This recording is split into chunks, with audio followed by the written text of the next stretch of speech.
Hello बच्चे, how are you all. आज grammar का अगला पार्ट हम लोग देखेंगे, बेसिक ग्रामर का। कुछ और पार्ट्स, 3-4 और पार्ट्स मैं आप लोग का बेसिक ग्रामर में कंप्लीट करवा दूं। उसके बाद हम लोग आगे ग्रामर का मेन कोर्स करेंगे, जो कि हम लोग का 9th और 10th का एसेंशियल चीज़ होगा, जो अकॉर्डिंग टू सिलेबस रिलेवेंट है। पहले आप लोग का बेस बनाना बहुत ही जरूरी था, ठीक है। चलो देखो, but before starting I would like to wish Priya, the most intelligent girl of class 10th, the present class 10th, को I would like to wish a very happy birthday, and may she get the success, and just I would like to wish her to complete the revolution 100 odd times around the sun in her future, and get the uttermost success. Okay, so with that note, I'd like to start the lecture up. Okay, see, the first sentence we are going to discuss about preposition, conjunction, and interjection. Where do we use preposition, conjunction, and interjection, and what are these? We already have discussed about noun, pronoun, adjective, adverb, verb, and how to use all those. Okay, parts of a speech.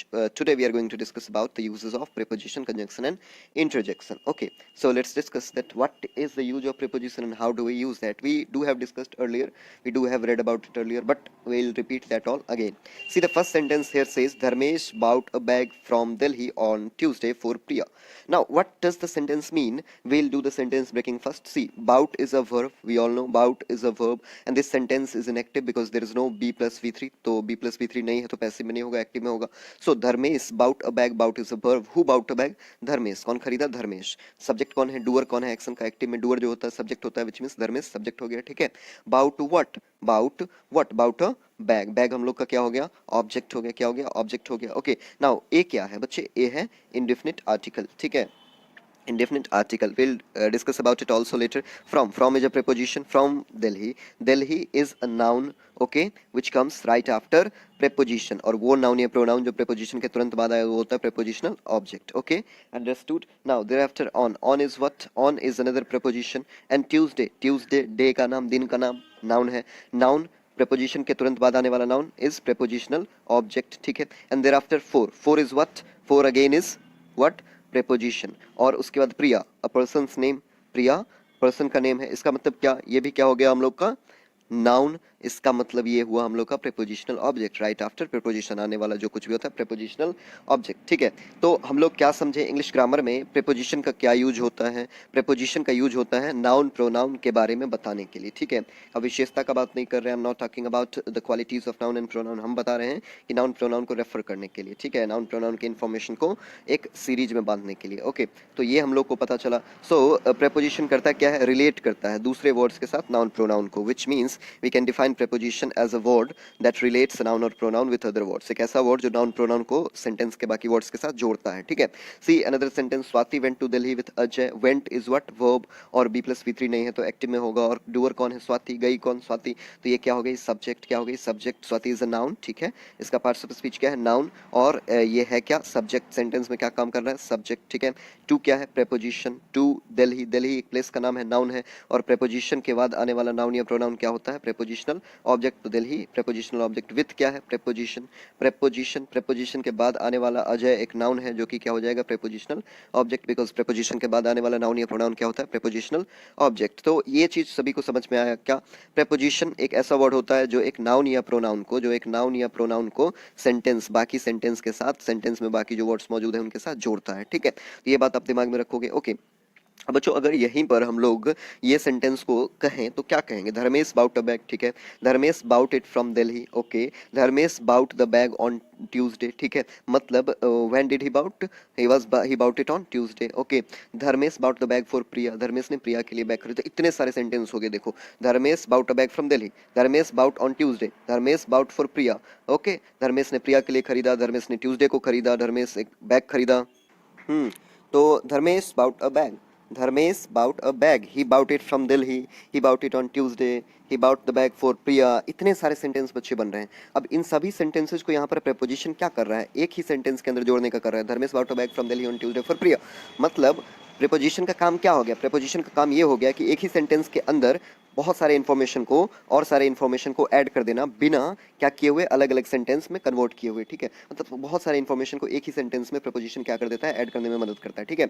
यहीं पर देख लो, Swati went to Delhi with Ajay, Swati went to Delhi and Swati went to Delhi के साथ ही साथ she went with Ajay, दो दो sentence हो गए, दोनों को एक साथ जोड़ दिया बिना अलग से लिखे हुए, ठीक है। तो ये काम कौन करता है? प्रीपोजिशन करता है। अब बच्चे कई बार कंफ्यूज हो जाते हैं इस बात को लेकर के कि सर कभी आप कहते हो यहाँ पर, कभी तो कह दे रहे हो क्या स्वाति यहाँ पर सब्जेक्ट है, कभी कह दे रहे हो नाउन है, कभी कह दे रहे हो वेंट यहाँ पर वर्ब है, ठीक है।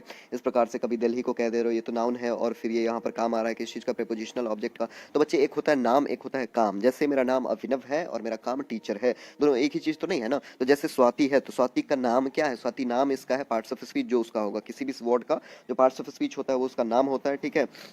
और जो हम लोग सेंटेंस में उसका यूज करते हैं वो उसका काम हो गया। क्या काम करता है? देखो यहाँ पर स्वाति जो है इसका नाम है क्या? नाउन, ये नाउन है, ठीक है। और यूज किस रूप में हो रहा है? सब्जेक्ट के रूप में, तो हो गया सब्जेक्ट, ठीक है। अब देख लो यहाँ पर दिल्ली, दिल्ली क्या है? एक नाउन है। यूज किस रूप में हो रहा है? यूज हो रहा है एक प्रेपोजिशनल ऑब्जेक्ट के रूप में। तो काम अलग होता है, नाम अलग होता है, सो डोंट गेट कंफ्यूज, ठीक है।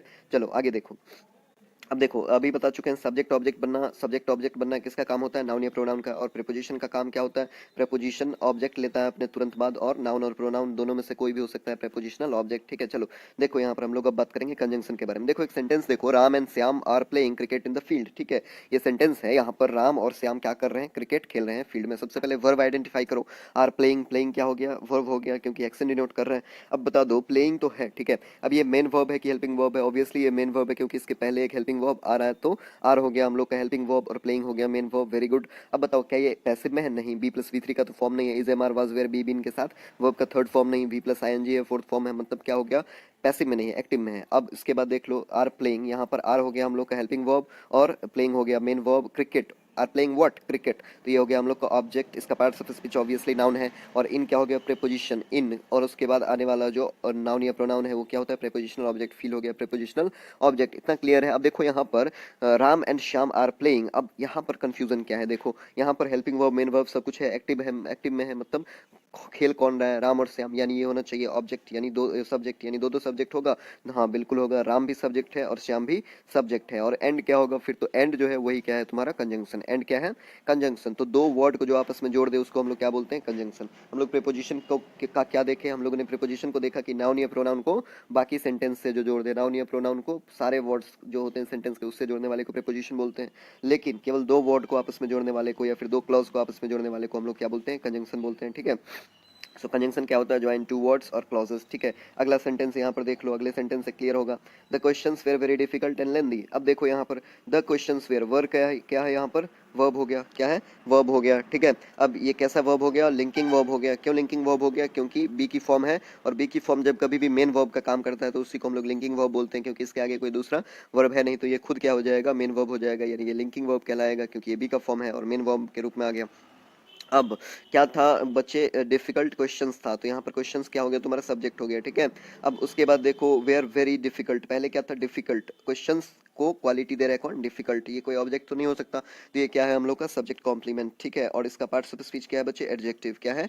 एडजेक्टिव। पढ़े हुए थे ये चीज, रिवाइज कर लो, ठीक है। अगर अभी भी प्रॉब्लम हो रहा है इसको समझने में तो पिछले दो तीन वीडियोस देख लो, एडजेक्टिव एंड वर्ब वाले क्लियर हो जाएंगे। और सब्जेक्ट कॉम्प्लीमेंट वाला तो जरूर देखना, ठीक है, सेकंड वन आई थिंक। अब देखो the questions were very difficult, questions को क्वालिटी दे रहा है डिफिकल्ट, यानी क्या हो गया? क्वेश्चन डिफिकल्ट था ना, इसका मतलब ये क्या हो गया? इस सब्जेक्ट कॉम्प्लीमेंट हो गया, सब्जेक्ट को क्वालिटी दे रहा है, ठीक है। तो ये सब्जेक्ट कॉम्प्लीमेंट हो गया और साथ ही साथ इसका पार्ट्स ऑफ स्पीच एडजेक्टिव हो गया। अब कैसा डिफिकल्ट था? Very difficult. वेरी क्या हो गया? एडवर्ब हो गया बच्चे, एडवर्ब। क्योंकि वेरी डिफिकल्ट मतलब डिफिकल्ट एडजेक्टिव है, उसको क्वालिटी दे रहा है, तो एडजेक्टिव को जो क्वालिटी दे वो क्या होता है? एडवर्ब होता है, ठीक है। Very good. अब देखो आगे, हाँ, एंड लेंदी। और क्या था? And lengthy. डिफिकल्ट भी था और लेंदी भी था, तो ये भी क्या हो गया? एडजेक्टिव ही हो गया, ठीक है। क्या हो गया? एडजेक्टिव ही हो गया। और डिफिकल्ट भी एडजेक्टिव ही हो गया, क्वालिटी है ना, क्वेश्चंस का ही क्वालिटी दे रहा है। अब बताओ ये भी क्या हो गया? Subject complement. और लेंदी भी क्या हो गया? Subject complement. तो दो वर्ड है, इन दोनों को जोड़ कौन रहा है? एंड। तो एंड क्या हो गया? हो गया हम लोग को कंजंक्शन। तो कंजंक्शन यहाँ पर क्या हो गया? एंड, ठीक है, क्लियर। चलो अब देखो बच्चों, अ, तो ज्वाइन करता है दो वर्ड को या फिर दो क्लॉज को, ठीक है। तो यहाँ पर वर्ड तो तुमको समझ में आ गया कि वर्ड को कैसे ज्वाइन कर दिया इसमें इसमें, ठीक है। अब क्लॉज क्या होता है? पहले तो क्लॉज को ज्वाइन करता है, इसको समझने से पहले तुमको पता होना चाहिए क्लॉज क्या होता है। अब बच्चे तुमसे पूछूं मैं कि ये बताओ, ये सेंटेंस है, इसमें कितने क्लॉज हैं? कितने क्लॉज हैं, मतलब सबसे पहले ये बताओ, क्लॉज से पहले चलो ये बताओ इसमें कितने सेंटेंस हैं, मतलब बताओ। कुछ बच्चे बोलते हैं क्या एक सेंटेंस है सर, कुछ बोलते हैं 2 सेंटेंस है, कुछ तो महानुभाव ऐसे होते हैं 3 सेंटेंस भी बोल देते हैं। हाँ हाँ, चलो देखो सेंटेंस कितने होते हैं बच्चे, जितने फुल स्टॉप उतने सेंटेंस। किसी भी स्ट्रक्चर जो होता है ग्रामेटिकल स्ट्रक्चर, उसके अंदर देख लो जितने फुल स्टॉप उतने सेंटेंस। तो बताओ इसमें कितने सेंटेंस, एक सेंटेंस, इसमें एक, इसमें एक, इसमें एक। भाई जितना फुल स्टॉप होगा उतना सेंटेंस होगा। अब बताओ सेंटेंस से छोटा होता है बच्चे क्लॉज, ठीक है। अब किसी भी सेंटेंस के अंदर जितने मेन वर्ब, दिमाग में रखना ये बात एकदम फिट करके, आगे हम लोग वैसे क्लॉज के बारे में और डिटेल में देखेंगे, बट अभी के लिए जान लो कि किसी भी सेंटेंस के अंदर बच्चे जितने मेन वर्ब होंगे उतने क्लॉज होंगे, जितने मेन वर्ब उतने क्लॉज। मतलब क्या, जितने मेन वर्ब उतने क्लॉज। अब बता दो Ram and Shyam are playing cricket, इसमें कितने मेन वर्ब है बच्चे, एक ही मेन वर्ब है, यानी कितना क्लॉज होगा, एक क्लॉज होगा। सेंटेंस कितना, एक sentence. The questions were very difficult and lengthy were, इसमें बताओ कितना मेन वर्ब, एक मेन वर्ब, यानी एक सेंटेंस होगा और एक ही क्लॉज होगा। एक मेन वर्ब का मतलब एक ही क्लॉज, ठीक है। अब बता दो ये sentence, they played very well but lost the match, यहाँ पर बता दो वेल, दे प्लेड, प्लेड क्या है मेन वर्ब है, ठीक है, और बट लॉस्ट, लॉस्ट क्या है, एक्शन डिनोट कर रहा है ना, ये भी क्या हो गया मेन वर्ब है, ठीक है, यानी दो मेन वर्ब है। तो दो मेन वर्ब किसी भी सेंटेंस में, यानी कितने क्लॉज, 2 क्लॉज। इसमें कितने क्लॉज हो गए बच्चे, 2 क्लॉज, ठीक है। अब बता दो ही हैड मिस्ड, मिस्ड क्या है, एक मेन वर्ब है, ठीक है। The bus, so he booked, booked क्या है, एक और मेन वर्ब, यानी इसमें कितने क्लॉज हो गए बच्चे, 2 क्लॉज, ठीक है।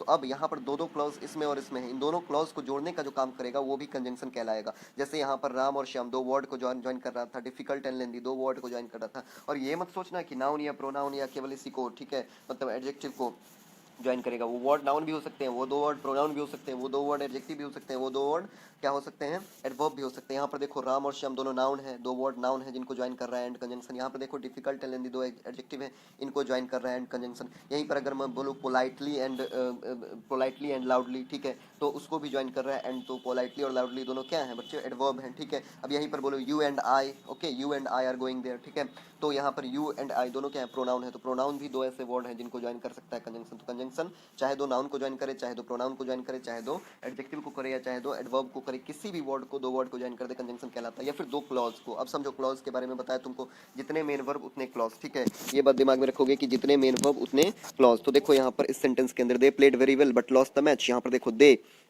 प्लेड, प्लेड क्या है, वर्ब है, ठीक है, उसका सब्जेक्ट क्या है, दे है, very good, very well. They played कैसे, प्लेड यहाँ पर वर्ब को क्वालिटी दे रहा है वेल, तो ये क्या हो गया एडवर्ब। और वेरी जो इसके आगे, इसके पीछे आकर के, वेल के पीछे आकर के एक और एडवर्ब हो गया, एडवर्ब को भी क्वालिटी दे सकता है एडवर्ब। तो यहाँ पर वेल का पीछे आकर के एडवर्ब, एडवर्ब को क्वालिटी देने वाला एडवर्ब।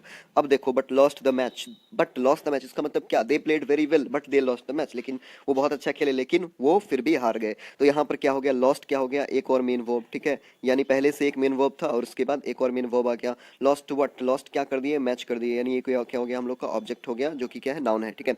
बताओ दो मेन वर्ब हो गए। अब इन दोनों मेन वर्ब वाले 2 अलग अलग क्लॉज हैं, they played very well, they lost the match, they played very well, they lost the match. 2 clause को जोड़ रहा है कौन, बट, कौन जोड़ रहा है, बट। तो ये बट क्या हो जाएगा बच्चे, कंजंक्शन। कंजंक्शन आइडेंटिफाई करना सीख गए। अब देख लो अगला सेंटेंस देख लो, he had missed the bus so he booked a cab.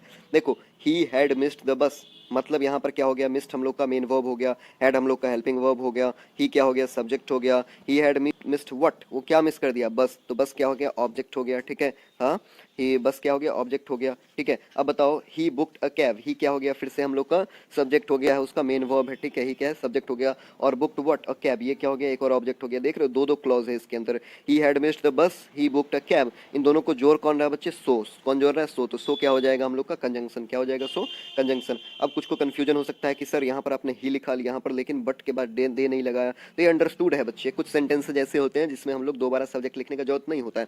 They played very well, अब बहुत अच्छा खेले और लॉस्ट द मैच, तो वो खुद ही हारे, अपने ही बारे में, उनके ही बारे में बात चल रहा होगा, तो इसलिए लिखने का कोई ज्यादा जरूरत नहीं होगा। ही had missed the bus so he booked a cab, ठीक है, वो बस मिस कर दिया इसलिए वो कैब बुक कर दिया। तो यहाँ पर लिखे तो भी ना लिखे तो भी, there is not a major concern about that, okay, उससे कोई कंसर्न नहीं है। तो आपको अगर ऐसा भी सेंटेंस दिख जाए जिसमें क्या हो, केवल 2 मेन वर्ब हो, 2 सब्जेक्ट आपको ना दिखे, फिर भी दिमाग में रखोगे 2 मेन वर्ब 2 क्लॉज और उनको जोड़ने वाला कंजंक्शन, 2 मेन वर्ब 2 क्लॉज, ठीक है, 2 मेन वर्ब 2 क्लॉज और उनको जोड़ने वाला क्या हो जाएगा, कंजंक्शन, ओके। तो सो यहाँ पर क्या हो गया, कंजंक्शन, ओके। अब देख लो ये कंजंक्शन हो गया बच्चे, तुम लोग का आइडेंटिफाई से हम लोग कर लेंगे। अब इंटरजेक्शन ज़्यादा कुछ खास है नहीं।